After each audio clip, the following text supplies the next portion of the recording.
evening, everyone. Welcome to the Jumper Punch, episode 2. We've broken our trade virginity on this show, and I'm joined as always by what appears to be not Rocker. Where's Rocker? It's just going to be a minute, you know. We've just had a busy morning, you know. We've just had a meeting with Dodoro, I think his name was.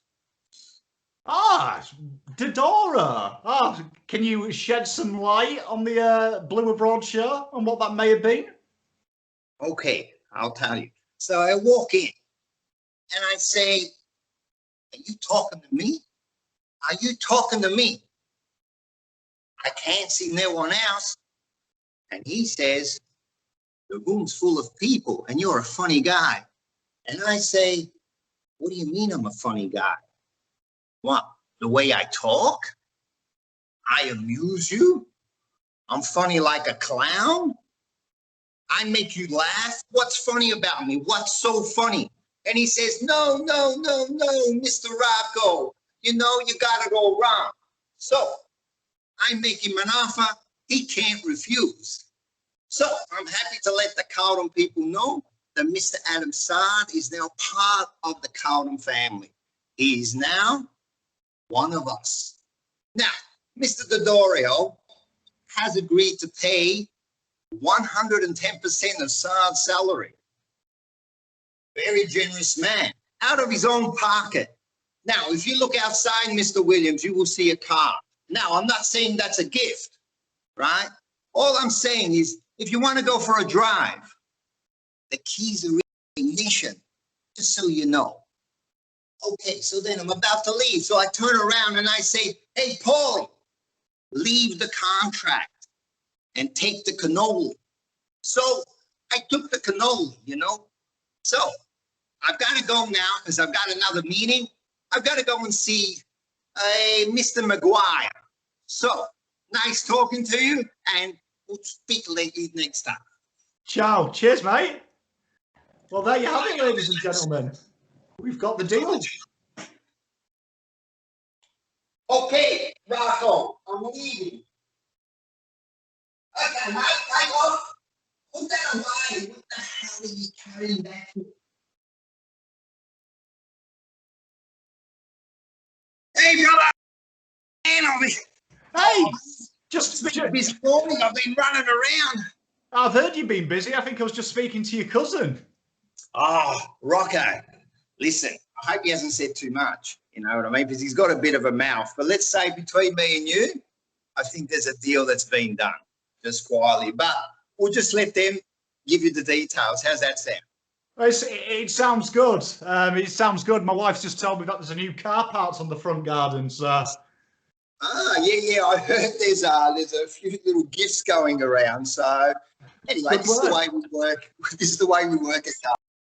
Well, it's good to have you back. So, obviously, today we're going to continue our beautiful momentum from last week. We've got an action-packed show. And I suppose because your cousin has already let us in and started the show for us, we should talk about trades, I suppose. And obviously, this week, Zachy Williams is officially a Blue. That's the one. That's the one we're happy about, man. Like, now that's through the door. That's done. So we can, like, cross that off.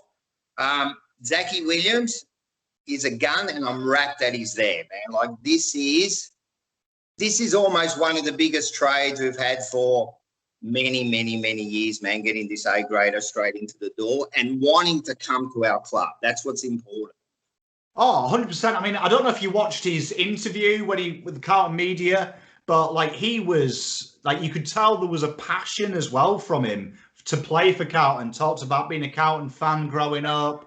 It's a lifelong dream he's fulfilling. So it's good to see as well one of us, almost, to use that phrase, play for us. It's someone that I think has come as a fan as well, which we know he's going to add that extra 10%, that emotion. He understands the emotion. Oh, exactly. And did you hear when he said about kicking the winning goal for Carlton? Eddie Betts, Williams kicks the winning goal, man. That shows some real passion. And, man, I really can't wait for him to come over, you know. Like, it's going to be a big time for us, I think. Oh, 100%. I mean, I'm excited as well because, like you've said, I can't remember probably, and we will talk about him a bit later on in the show, but Chris Judd would be the last one I can remember a brand name walking through the door, a player that is definitely best 22 and he is a top player. So it's exciting that way. 100%. The only thing I've been a little bit disappointed in is I think most supporters know that Williams, come on, he's a gun. He's a gun. But there's been some negativity about him too. Like, how much are we paying him? Or is he being like a top 10? You know, we are paying too much? And I'm thinking, people are nuts, man. People are crazy, man. We've been dying for this sort of trade to happen. And now that it's happened, people are being negative about it. You know what I mean? And if you look at his stats, the bloke, he averages from like a back pocket or, you know, back pockets mid, you know, like 22 possessions. He's 3 tackles a game, you know what I mean? I think it's 0.24 goals a game from a back pocket. Man, this is elite. This is elite. And when you compare him to some of the other players who play mid, he's not far off him. So I don't know why people are being so negative about it. We shouldn't be worrying about how much we're paying him. This is exactly what we need to come through the door. Oh, I'm 100% with you. I mean, like for me, like I've said it a few times on the lives, that for me, your salary is based on what you bring to the club, and the value you pay another club is what you've done currently. So obviously, we've paid nothing in that avenue to get him across. But I always think the media article was up to 900. So that says to me that it might be 900 this year, and then it's like Jack Martin's, it drops down. But irregardless of that, I do want to ask you, you come from the generation where Carlton probably paid overs below the table. So for you, it's probably normalised as well in a way that we pay to get the best. Yeah. So do you find that kind of weird coming from the old days of Lygon Street, meeting your cousin, you've got a coffee on one table and there's a bag full of dollar signs in another? Very weird. As I was saying in one of the other shows, I was saying that it was normal for us to just get who we wanted to get. And no one ever left Carlton. It was really, I think he was the first one that left that was of any. There was one, he went to St Kilda. Hamill, I think, was the first one who really left our side. But before that, no one would let Carlton. And we would just get whoever we wanted to get, you know what I mean?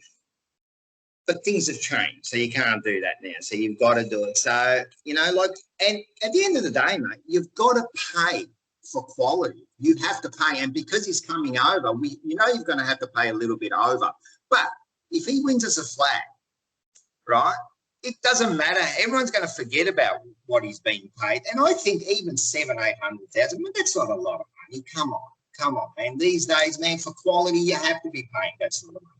Oh, 100%. I'm with you. Like for me, like I just think when this guy wins as a flag, it's worth every damn cent, isn't it? And when he's part of that, and like for me also, we've got to remember he's instantly best 22. Adam Sard's another one we'll touch on.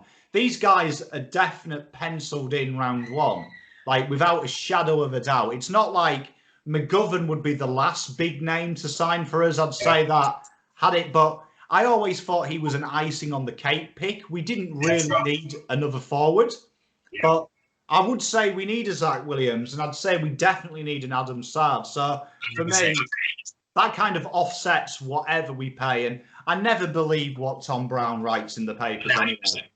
They've all got to write a story. And if you think about it, right, what are we paying for Sard and Williams? Like 1.5 for both of them, right? So we're going to give up maybe a pick 8, right?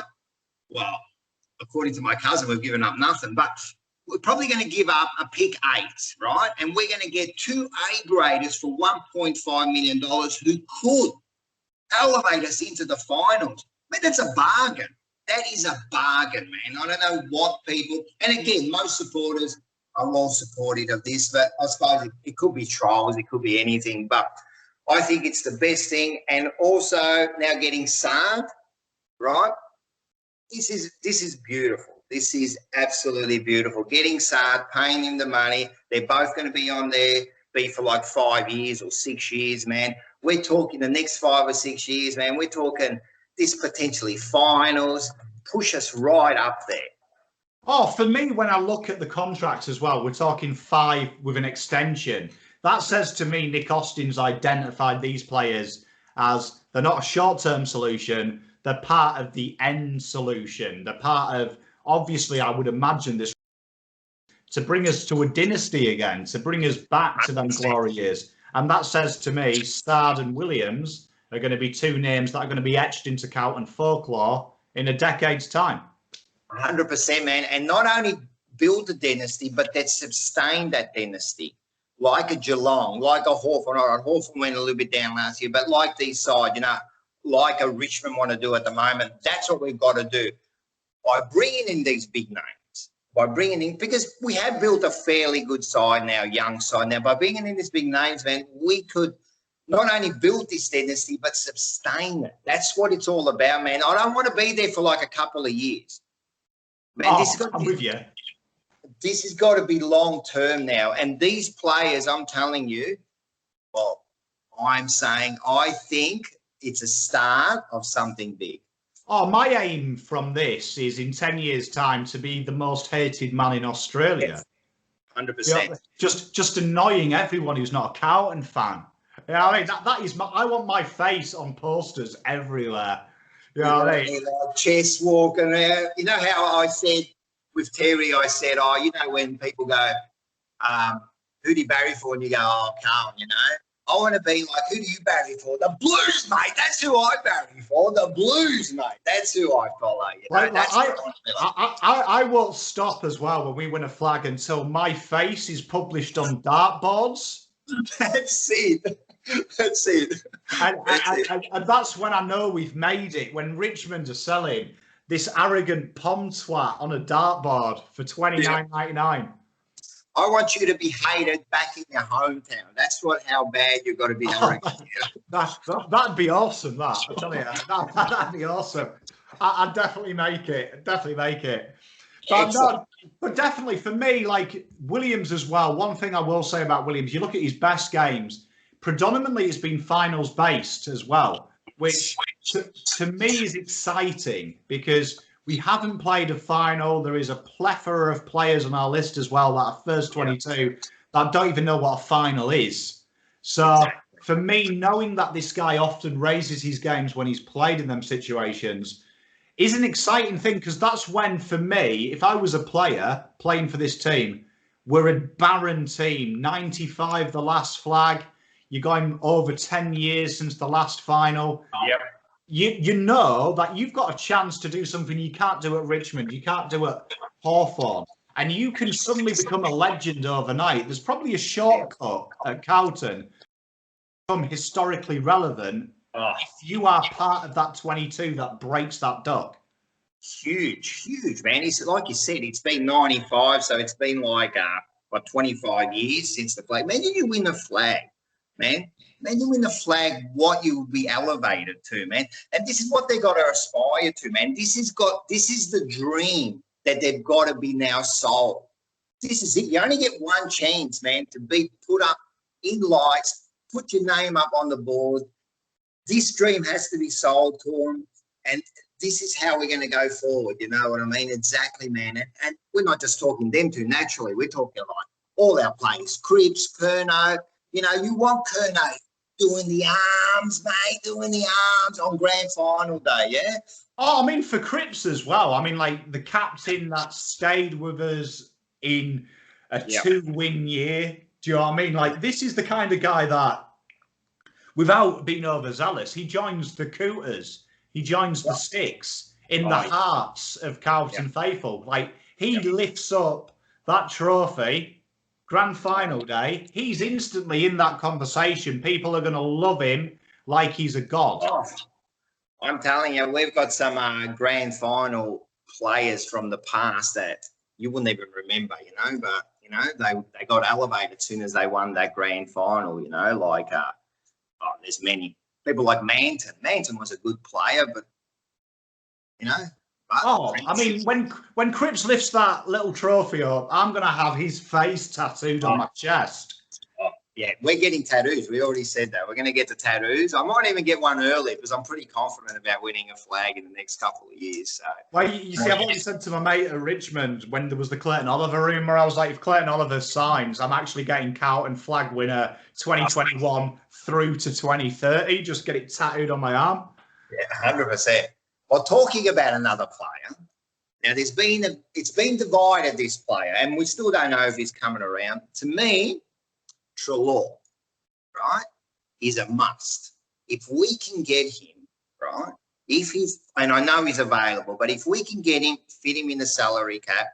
But the one thing people say, oh, it's, like it's back-ended, is it? So it's back-ended, so he's going to have, but if he comes over, we could organise a new contract, couldn't we?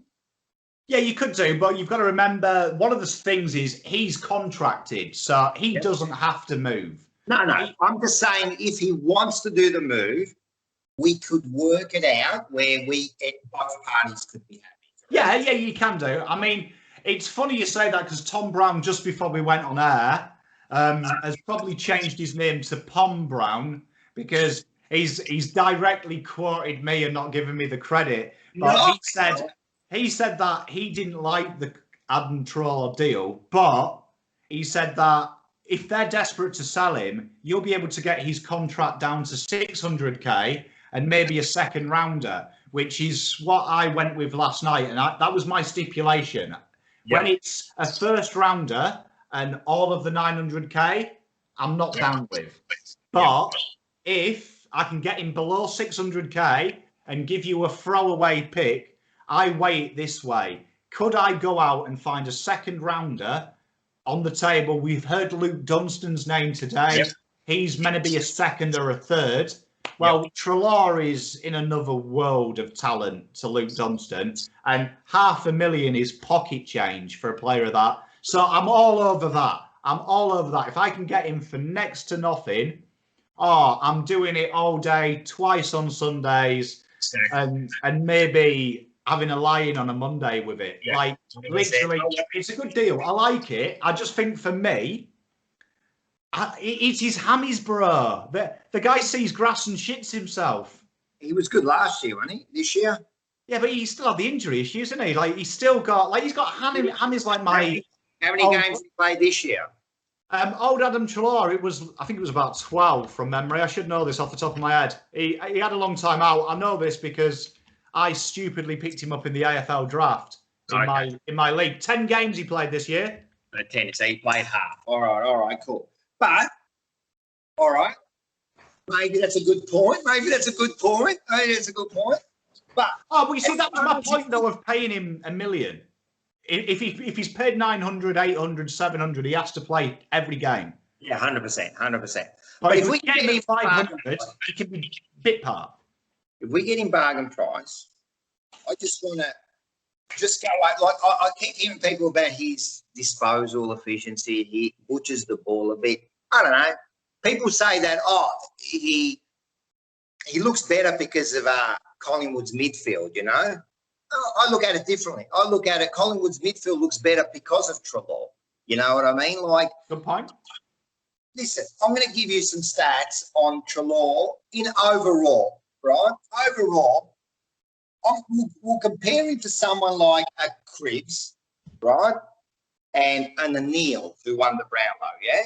So, disposals per game, right, is Neil's 26, Cripps is 25, Treloar's 28, right?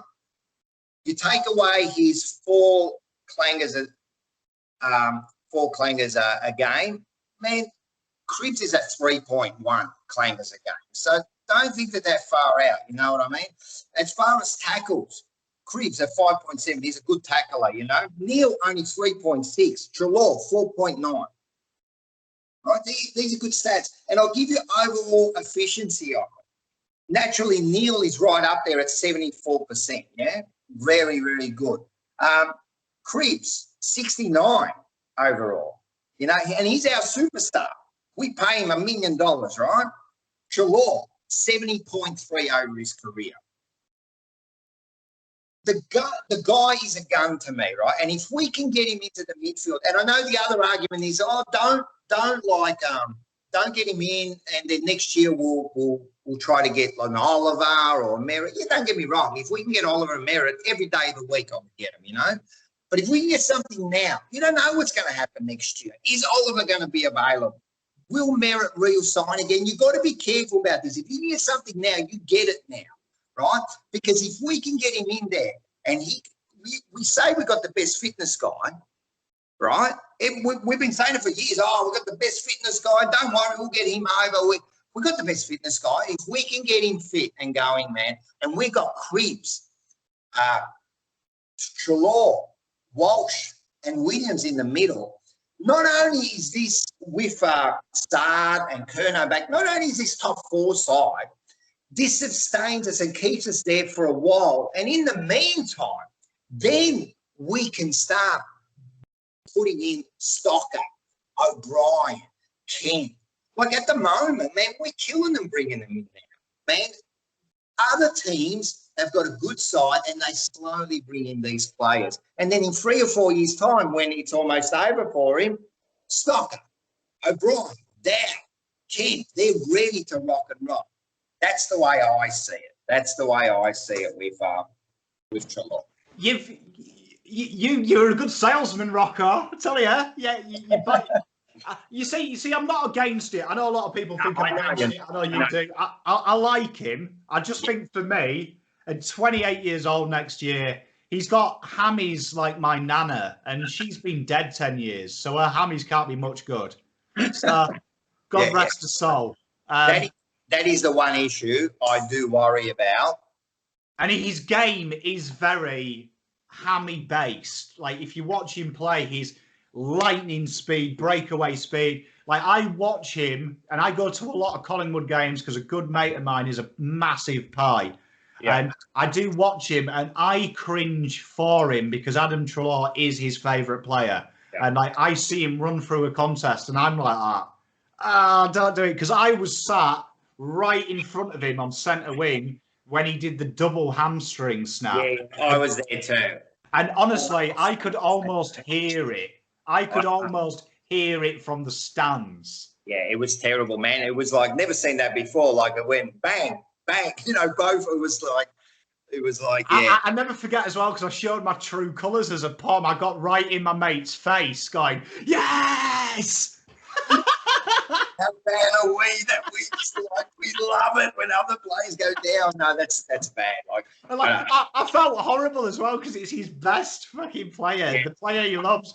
But I was so invested because Curnow was doing everything to win that game for us. Yes, that's right. I was surrounded by pies, and they were giving it me all game. And to see him go like that and hold his hammy and then hold the other one, and I'm like, yes, come on, boys. I love it. Hey, did he come back for the finals?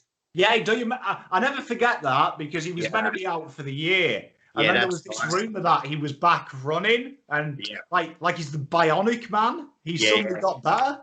Yeah, I was spewing all year, and you kept hearing, oh, he might make him go. No, he can't come back. He can't come back. Well, there you go. Like at the end of the day, he's a good player when he does play. He's a dangerous player. And you're right about the hammies. That would be my only issue too with him. But again, for a bargain price, because they do want to get rid of him, they're a basket case at the moment, Collingwood. I don't know what the hell's going on there. But if we can get him for a bargain case, I would take him this year. And then they say about, oh, we need to keep some money because of Cribs and that. But like next year, I don't think Murphy's going to be there next year. You know, maybe Casbolt, you know. So we're going to free up some money next year anyway, you know. So I don't know. I like Treloar. I think with Treloar in the side, fit and healthy, naturally, Williams, Saad, and maybe a small forward, I'm calling it top four, mate. Top four. Mate, I'm with you. I think if you add a player of that caliber, it's definitely we're in the echelon. I mean, for me, the way I look at it, and this is probably why I'm more relaxed this year than I've ever been, is where day one of the trade period, as we record this, Williams is sipping a Mai Tai in his new blue jersey. Yeah. Adam Saad probably doesn't drink Mai Tais, but he's probably having a nice, good English cup of tea, just waiting for Nick Austin to say, we've got him. So to me, and we were just outside the 8. We were just outside the 8. Let's be honest, we weren't far off. And I reckon, had Williams and Sard against GWS Collingwood, we would have won that game. 100%. 100%. Not only them, I reckon there's a couple more we would have won. You know what I mean? And then I think you had Kerner. Kerner would have single-handedly destroyed the Pies because that guy hates the Pies as much as I do. Yeah, no, Kerner. We're going to talk about Kerner one day. Like, he's only played like a handful of games, man. He's just a super. I love the player. Mate, I've never said this about a man, but when I see Charlie Kerner, he turns me on. Like, he's just his passion. He's a lad, as you call him. You know, he's just a boy, but man, he can play. You remember? Was it that Collingwood game where did he kick like? I don't know, but he took those marks on the wing. Remember, he took the Jezza mark. Yeah. I remember at Collingwood. He climbed on the back of. I think it was Jeremy Howe. He climbed on the back. That was so good, man. So you know, you start calling him Kerner. You start calling him the Jezzalinko, the new, because it used to be the Fevelinko, but you know, like I reckon Kerner is the next one, man. Love the bloke. Love the bloke. I mean, for me as well, Williams and Kerner have an uncanny ability that they play with heart. And if you watch Richmond, particularly in the grand final, Dustin Martin is similar in the terms of when he's up and about, it adds 5% around him. Like you saw against Geelong, Geelong were competitive in the first quarter. Once Dusty turned it on, you saw the belief in around him. It was almost as if, shit, this guy's on. All we've got to do is get the ball to Dusty. We're all right here. Dusty's in. Yeah. And he reminds me of what it would have been like maybe fighting with Achilles. Yep. Do you know what I mean? Back in the old days. Once Achilles not with his horse and drunk, and he's out there on the battlefield, I'd feel like 10 men because I know this guy's ready. That's what you want from your players, man. You want those leaders. You want those players to bring you out there and lift you, man. Like get that confidence. Know that there's that player there, and you follow them. Like you got to follow these leaders, man. And Kerno's exactly that, man. He might be like just a young boy and that now, but he's already a leader, man. That bloke there, and you're right about Dusty and that. And you know what? I reckon we've got our own Dusty, mate. You know, Kerno in a couple of years is going to be our own Dusty, I think. Oh, I watch Kerno and I can see that. He's one of them players that to me, and I said this when I watched the Collingwood game this year, that fourth quarter said to me we needed Charlie Kerno. And I could imagine Charlie Kerno in that third quarter huddle saying, just kick it in my area. I will make something happen, boys. I promise you. Just get it to me and I will do it. Yep. And I could have seen it first 5 minutes. He gets the ball. He lays a big tackle, turns the ball over, kicks the goal, gives it the big bicep, and the boys are up. They're like, we're here. We can do this. That's it. And I'm excited because, like, to me as well, I know people are harsh on Charlie, but I come from England where you're a striker. It's a little bit like being a key forward that you are the god of the club. You are the guy that finishes it off. You win because of you. It all falls on your shoulders. When you lose, it's the defenders and the midfield. But when you win, it's always you. And to me, they are the exuberant guys. They are the guys I expect to make a tit of themselves on the club function because they've drank 2 crates of beer. They're the ones that I'd imagine if you're a midfielder, he's allowed to steal your wife. He's the forward of the club. That's right. That's exactly right. He's the one who walks out with the prettiest girl at the club, and then you walk in and see what you can do, yeah? Yeah, do you know what I mean? And it's like, probably it's a bit like when I was a Rangers fan when I was a kid, my idol was Ali McCoist. He was the striker. And when I was on the field at school, I was Ali McCoist. But we had some good players. We had like Fernando Rickson at centre-back who would be like Jacob Wheater, and you couldn't beat him. But I didn't want to be Rickson. Screw him. Like, he probably won me more games as a kid, if I'm honest, than Ali McCoist did. But I didn't want to be a centre-back. I wanted to be the hero. I wanted to have the number on my back and run around celebrating. And that's why I love Kerno. I give him a little bit of a loose leash because look at Fev. Fev's a moron, but I would take that moron outside of football if he provides it on the football field. Like, he can do what he wants off the field if he wins me a game. One of my top 5 players. I love Feb. That's one day we're going to talk about Feb, man. I love Feb. Was exactly that. He was a moron, but mate, he could play the game, man. He could play the game, and he could carry the whole team on his back and win you a game. And I saw it many, many times, you know. But that's for another day, you know. But yeah, you're right. Would you? Like, my pop used to say about Roy Keane, one of his favourite footballers, you'd hate to live next door to him, but he'd be top 3 on people on a stag do. Yes, exactly. And that's what Fev reminds me of, Curnow. I'd hate to live next door to Curnow because I guarantee 3 a.m. there's trance music playing and I can just hear giggling girls. But yes. I tell you what, if I had a $10,000 voucher from a pub and I've got to hold a party, Charlie's the first person I call. 100%, man. I'm bringing Charlie too, for sure, man. You know what I mean? I'm like, come on, mate, get yourself down here. 100%, man. And I think next year we're going to find him at a pub celebrating, and we're going to be celebrating with him, I reckon. Oh, I'll tell you what, I'll buy all of his drinks if he kicks the winner. All of them. Like, he never have to put his hand in his pocket. No, that's it, man. Well, that's it, man. They'll never have to buy a drink again, man. I'm telling you. Can you imagine Lygon Street being one of these young heroes? Oh, man, you know, like I said, like Richmond, they lit up Church Street. Forget about that, mate. Wait till we win it. Lygon Street is going to light up, and they're going to walk. Man, he no longer will be the prince. He will be the king, mate. He will be the king. Yeah. Oh, I'm already thinking of doing like soccer away days when we win, and I'll go down to Essendon and just trash the place. All right, just trash the place. The Holden Centre, I'm going to go down there. We're going to go past there as we're going to go down there. For sure, man. I'm loving it. I'm pumped, man. I'm pumped. I'm ready to go now. Let's do it. Come on, let's snap forward. Let's do it. Straight after this, we're going. And we're excited because of trade period. So I suppose we should finish off. Last time a good player came, and he was probably can't be it. Johnny, just there was one of the comments. It was Helena Petru. She's the one who mentioned she wants to talk about. Oh, she's lovely, is old Helena. Right. So she's the one who said, let's talk about Juddy. So this is for you and everyone else.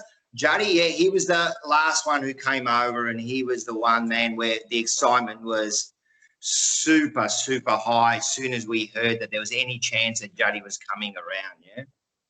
Oh, mate, I mean, Juddy, it was when he signed, it was pre me being excited about Carlton. It was pre that, but he is a huge reason of why to this day I am a blue bagger. He is like that game he put on against Richmond, one of my first games in the flesh.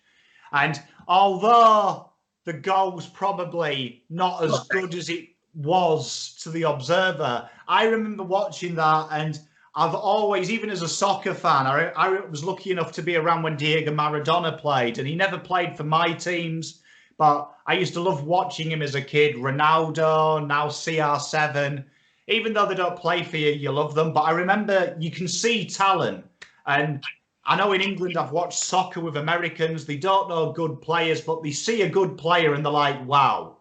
And Judd was that for me. Saw this bald-headed guy who had more bandages than a mummy, and I just watched him and I was like, wow, he's good. Mate, that game there, I know, that goal there, I know, was good. And I still remember the commentary. It was a look away handball to Judd, and then he goes, and this will be fitting, Oh, man, that's another game we've got to talk about. But listen, when Judd come down, there was a lot of speculation about, was it the right move? Because we got rid of Kennedy, and that, I'm telling you, was one of the best things we did. You know, like Kennedy in our side, we wouldn't have won a grand final anyway. We needed a lot more than just keep a Kennedy there. You know, Judd just brought this professionalism to the whole club, man. Soon as he come down, man, it was just a different club. And you got to remember, we were nowhere when he came. You know, he just injected something into this club, and then we made finals. Remember, I think it was 2011, we finished like 5th because of Judd, you know, and I think we pumped Essendon in the elimination final too that year. So we had some really good years, and that was on the back of Judd. Taken away, that was on the back of Judd. Judd was the man, and he changed his whole culture. And I think one of the reasons, like, we're kind of moving towards where we are now is because of Judd. Oh, well, you see, to me, like, we have this debate a lot. So, like, my mates who are pies, they always throw, you know, oh, you got rid of Josh Kennedy, what an idiot. And you look at that trade, though. Let's just look at that trade, and we break it down into what that means today. Judd, to me, was the best player in the comp at that time. By far. So that would be, to me, we'll replace Judd with Dustin Martin. Yep. Now, you look at Carlton, yes, we got rid of Kennedy, but what people forget, Kennedy was 22 games, 11 goals at that time. Yep. And our forward line had Lance Whitnell, it had Lappin, Waite, Fev. And then there was Fisher there, Brad Fisher, all guys who kicked a lot of goals. Yep. So to me, that would be like, in our midfield, someone like Paddy Dow, who potentially could be a superstar, but at the moment, he's getting by. Yep. And that would be the equivalent of Carlton doing that trade, in my opinion, Martin, for pick 8, next year's first, and there's 27, and Paddy Dow for Martin and pick 46. You do it straight away. Like, it's actually a good deal, because you think how it happened as well. They had pick 3. I believe that became Chris Mastens, who obviously good player. Tony Knott, I think, was the other guy. He was garbage. And wait a sec, you forgot we got Armfield. Yeah, I was just about to say, but people forget 46. Dennis Armfield, probably the ultimate clubman. Yeah. Well, he won a couple of awards, man. No, Armfield was, man, he played with a lot of heart, man, and he could play the game, man. I remember that game against Geelong where he kicked like 3 goals and we won. It was a few years back. I just remember him kicking the 3rd goal and he slides down on his knees and he was up in the air, man. The bloke, had a lot of heart for the club, man. Good pick up. To be fair, if you went to, you know, one of them like markets that sell dodgy goods, like we've got Dandenong Market around here, and you've got them stalls that sell rip-off Guernseys, and they're obviously fake. To me, if you went to one of them stalls and you asked for Dennis Armfield, you'd get Dustin Martin. Because Dennis Armfield was Dusty before Dusty was a thing. Yes. You know, the tattoos, the bug and haircut. Yeah, you're right too. Armfield was a good pickup. I've got to say, Dennis Armfield, one of the first footballers I ever met in Australia, and probably one of the nicest guys. Because when I met him, unlike all the other players who are currently on the list, their first question is, "You're a pom." Yes. And that didn't even register to Dennis Armfield. He just talked to me like I was a footy fan, signed my autograph, thanked me for his support. But usually every other footballer I've met, especially on the list now, is like, "Oh, you're a pom." Yeah, that's right. That's right. Yeah, cheers, mate. He's a good community. He won the Jim Steins Community Award or something. So you know, he was a really good bloke, and as I said, a good footballer. But so he was the what is it? The forks and knives, the spoons when you get the steak knives. The steak knives. That's it. The steak knives. Yeah. So, but Judd, no, listen, man, he was the best when he first came over. So there was none of this like internet and radio, not much of this, you know. So I was there at work, you know, and I'm listening to the radio, like trade waiting for this, and there was the whole thing. Oh, they're inside the room, and then they were excited. And then when it came out, I'm telling you, I pumped the air like I had won the grand final, man. I was stoked, and this is how the whole current community felt. It was a big coup, man. The thing was huge, man. It was huge, and you know, the first game he played was a practice match against the Doggies at Princess Park, right? They got 12,000 people. I think they had to lock people out. That's how many people they had. And he had like 3 possessions in the first 30 seconds or something, you know. And the roar around the crowd was amazing, man. This was like a practice match. It was beautiful. Oh, I mean, like I say, post 2010, familiar with him, and he always stood out to me, particularly. I mean, you look at his career. I know that Chris Judd was on the airways last year, and he actually said he thought West Coast won the deal himself, thought they got the points. I'm actually of the other end, I think, when we analyse it, because I think Josh Kennedy, okay, if we knew what we knew, but you actually look through that, and there was an article done 6 months later, they were after Waite over Kennedy. And we were refused it. Now, if you actually replace that with Waite, I would say that would have been the biggest one-sided trade in the world, because Waite was a good player, but I don't think he would have impacted West Coast development as much as Kennedy. No, and his career would have been over a while back too. So, yeah, no, definitely, if far out. Shit, if we knew what we knew now, yeah, definitely you do the Waite deal straight away. Yeah. And I also think as well, if Fev didn't have them off-the-field issues that forced us to get rid of him. Yeah. But you've also got to ask yourself, if we'd kept prime Fev in a good state for 2 or 3 years longer, with Judd feeding him, it could have been another level. And then you look at them Ratton years as well. You were talking millimeters from doing it.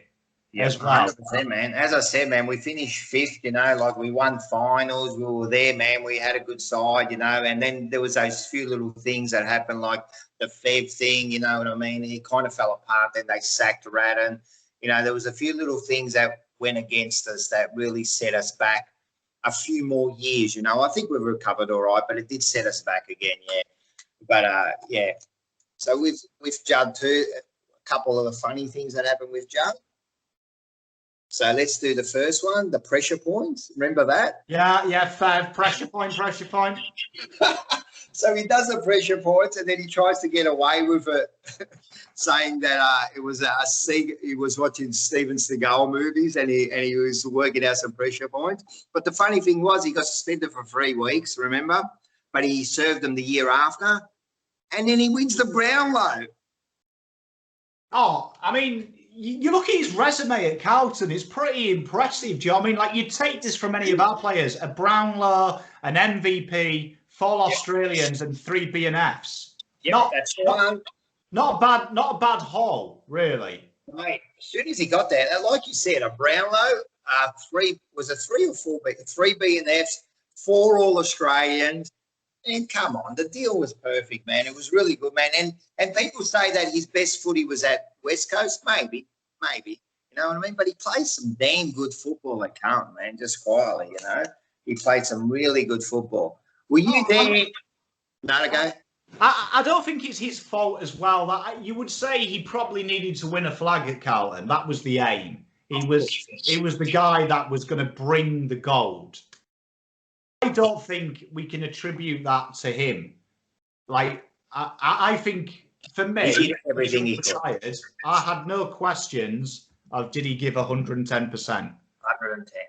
The bloke's a gun, man. I'm telling you, top 5, probably, maybe top 10. It's hard to judge different players from different areas in different positions, you know. But to me, Judd, my 4 favourite players are, right, that I would go just to watch them. Judd was one of them. The other one was Cooter. I would always go just to watch him. The other one was Sands, right? And then the other one was Greg Williams. Them 4 there, go just to watch them. They were just guns of the game, man. Just absolute pleasure to watch them, yeah? No, I'm with you. And for me, I think he set us up as well. I think there's one shame is, wouldn't it have been great to see Judd play with prime Cripps? Oh, because he didn't play many games, maybe half a dozen, maybe. Yeah, there's only a few. Yeah, and he did play. Yeah, and Cribs was playing to get that game too. It was almost like the changeover when he got injured, and I was there, man. That was sad. I think my son cried that day when he went down, and he didn't even want to jump on the stretcher. He tried to walk off, and they made him jump on the stretcher. It was a sad way for him to leave the game. It should never happen like that. But anyway, that happens. But yeah, how good would have been Judd there? I don't know, 12, 18 months later. And Cribs at his prime and Judd there. Well, it would have been quite a good midfield, wouldn't it? You would have had Judd, Gibbs, Murphy, and Cripper, because that next year as well, Cripper really burst onto the scene in Judd's absence. But maybe he burst because of Judd's absence, so you just don't know that. But yeah, you're right. You're right. It would have been great to see. I mean, we talk about Judd as well because I suppose we should finish, because no Carlton show is a Carlton show without a mention of Kane Cornes. Now, he used Chris Judd's name in the Zach Williams deal and said that he's no Chris Judd, which I thought was a bizarre statement because I don't think anyone, well, I haven't said it, and I'm usually the one for big, outlandish statements. Who's ever even thought that? No one's ever even thought that. But, I mean, like, my response to it is, I would actually say, for me, it has a lot of Chris Judd about it now he said that. It is a brand name from a good final side, apart from last year, that puts us in the window for me. And I actually think, in the end of the trade, Zach Williams may have a better Chris Judd career at Carlton. I reckon he potentially may have a better career. And I actually think, I'd bet my ass to a barn dance, that Zach Williams will win a flag. Win a flag with Carlton. I'm calling it. He's winning a flag for us. I'm telling you, he's winning a flag for us. Him and Saad are going to be premiership players at Carlton. I'm picking it. And you're right. At the end of the day, he's not going to be a better player than Judd because, as I said, he's probably top 5. But he's probably going to have a better career at Carlton as a player. I agree. Yeah, because if you listen to Nat Fyfe, and the reason I'll validate that statement, he said the Brownlows are good on the mantelpiece, but he'd give up both of them for a flag. Any player would, except for Kane Cornes. He wouldn't. He's just a selfish player. He's a weird one, Kane. I've got to say, I love Kane Cornes personally because I come from a country where the media, their entire job is to wind you up. And I think he does that well. Like, I think Kane Cornes is an intelligent boy. I genuinely don't believe he thinks Connor Rose is better than Sam Walsh. Zach Williams is Chris Judd. I definitely don't think he does. Like, I'm 100% convinced. If he does, I'm wrong. He's a complete idiot. He's clever because the media is a hard place to be in, yeah? So you've got to stand out. He knows exactly what he's doing. And he revs people up and he throws a line in and they just bite. He loves it. He knows exactly what he's doing. So I've got 3 theories on why Kane Cornes, because this has been asked a lot personally. Why has Kane Cornes got it in for Carlton? And I've been thinking about it. So I think option number 1, it's purely for TV. And he knows Carlton fans are the biggest, passionate fan base. You say one bad thing about us, we're so bad. You could say Paddy Dow's haircut shit, and we're on your case. That's right. Exactly. It's option 2, the guy's a clinical moron. Or 3, and I think this is likely because there's some evidence here. When I was a teenager, I used to have a crush on Tilly Cottingham. Shout out to you, Tilly. You're married now, but if you are watching this, I loved you. And she used to come up to me. And when it was just me and her, I'd be like, oh, hey, Tilly, can I carry your books to class? Do you want to walk home with me today? And then my mates would be, and I'd be like, oh, go away, Tilly, you smell. And then she'd be like this, oh, you're such an arsehole, Daniel. And as she walked away, I'd laugh with my mate. I'm like, why can't you love me? He was killing you, yes. And I think Kane Cornes has a crush on me. I think that's it. So he's prodding it because he sees the dashing good looks, the accent, a foreigner loving his game, and he's like, I love that guy. And I think knowing it better than what he does, man, because with your stats and that, you're way, way above him. Yeah, no, I'm telling you, I reckon he's listening. He's probably listening right now, writing down a few notes and ready for the footy show on the weekend. Well, Kane, look, if you are watching, I'm going to put this out. Olive Brands, let's call a truce on this monotony. Let's go for a beer, you and me. Like, that's something Poms can do really well. We drink really well.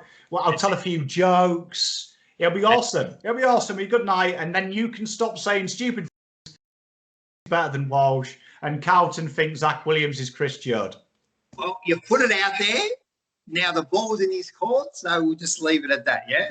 Yeah, otherwise I'll send Rocco's cousin round to you. Well, look, he has got a meeting now, as you saw it with Eddie Maguire. Yeah, he's got a meeting with him. But look, he's free tomorrow, so he can go down and have a word to him if he wants. So I can tee that up. So yeah, so I'm always in need of a new car. Always need it. If you want me parallel park, you'll know why. Well, as you heard what he said, my cousin, like, it's not a gift, but, you know, like, if you ever have to want to drive it, the keys are in the ignition, yeah? Exactly. Well, on that note, all the wonderful fans, let us know subjects. This is all led by you. We've had fun doing it and reminiscing. I've been Pom. That's Big Rocco. We'll see you next time. Cheers, guys.